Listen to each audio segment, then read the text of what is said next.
So please welcome Steve Fortunato.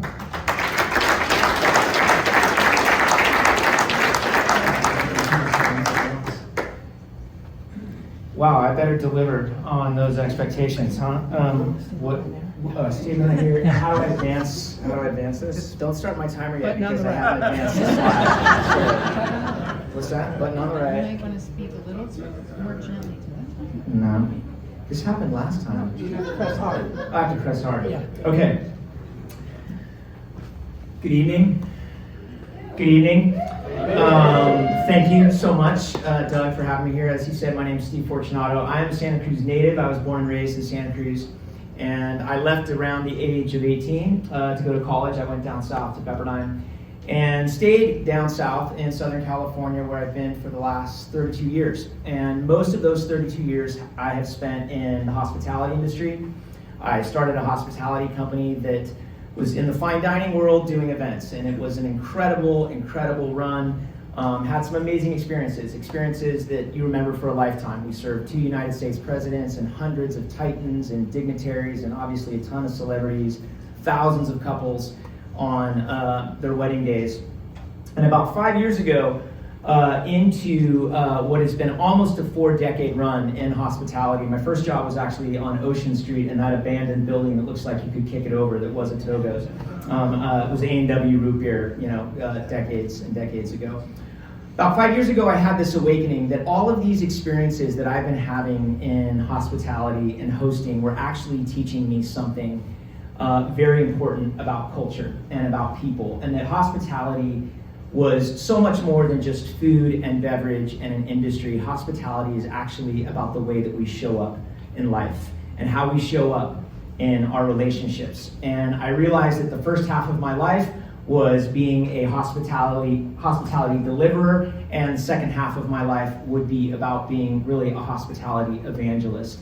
And I wrote and published a book called The Urgent Recovery of Hospitality, and I began speaking and working with companies around bringing this host mindset into their culture and seeing how when we actually bring hospitality into our culture, regardless of what industry we are in, it changes things. And I sold my companies and was very excited to thank Los Angeles for the 3 decades and bring my family home back to Santa Cruz, where now that is what I'm doing.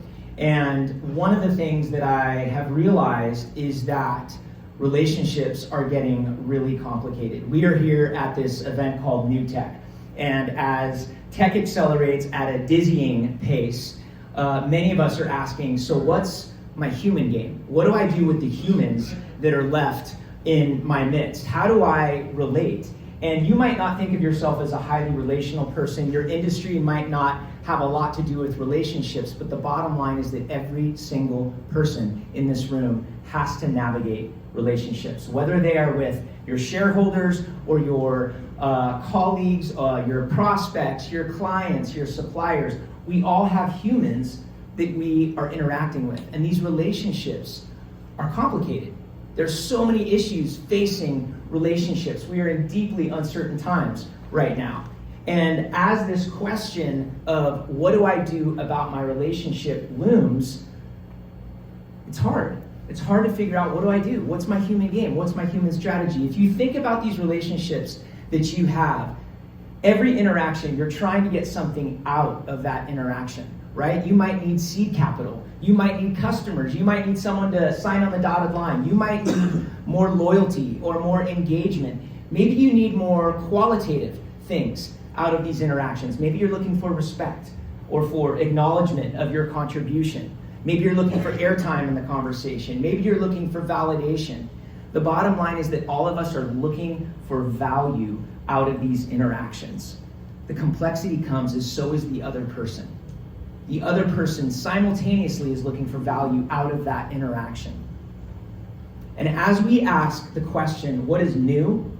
What I believe is this value extraction that we are having in our relationships, there's nothing wrong with it. It's just outdated. Our system needs an update, and we need to start asking, what about value creation in our relationships? Because if we just extract and extract and extract, we take the life out of the thing. You remember that childhood book, The Giving Tree? You remember how the tree just gave and gave and gave, and ultimately there was nothing left but a trunk. And if you think of value extraction played out in our relationships, in our communities, in our teams, in our countries, in our relationship with the planet, we have been in a season of hunting and gathering for thousands of years, and there's nothing wrong with it. There's nothing sinister about it, but we have to start thinking about value creation. We have to move from the sense of scarcity to abundance.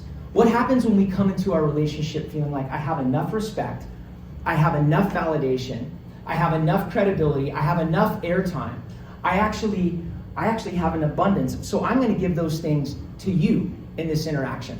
That is what thinking like a host does. A host actually has enough, they have so much that they have an abundance that they share out of that abundance with you. So when we talk about a host mindset, it is coming in to our cultures, it's working with our teams from that sense of abundance. Here's the trick, the deep magic about the value ecosystem. Because this is not psychology, this is ecology. You have to plant the seed before you can pick the fruit. You cannot get and give value at the same time. You cannot create and extract value at the same time. Something has to go first. You have to create it before you can extract it. And that is what I believe, if we begin thinking like a host in our companies, if we adopt this sense of abundance in our interactions, if we approach these relationships with value creation as opposed to just value extraction. Think about the conversations that you have during networking hours. We're all trying to get something out of those conversations, right? What happens when we have those conversations from a sense of abundance, like a host? I will tell you what happens. It changes everything. It absolutely transforms your culture. So that is what I love to do. You can get the book, but what I love to do is I love to come work with companies and really install this software into your culture. So this might not be right for you, but if you know somebody that you feel like, you know what, this team would actually benefit from spending some time with someone that's going to train their people to think like a host, I would love to work with them. Thank you so much. It's so good to be home. Cheers.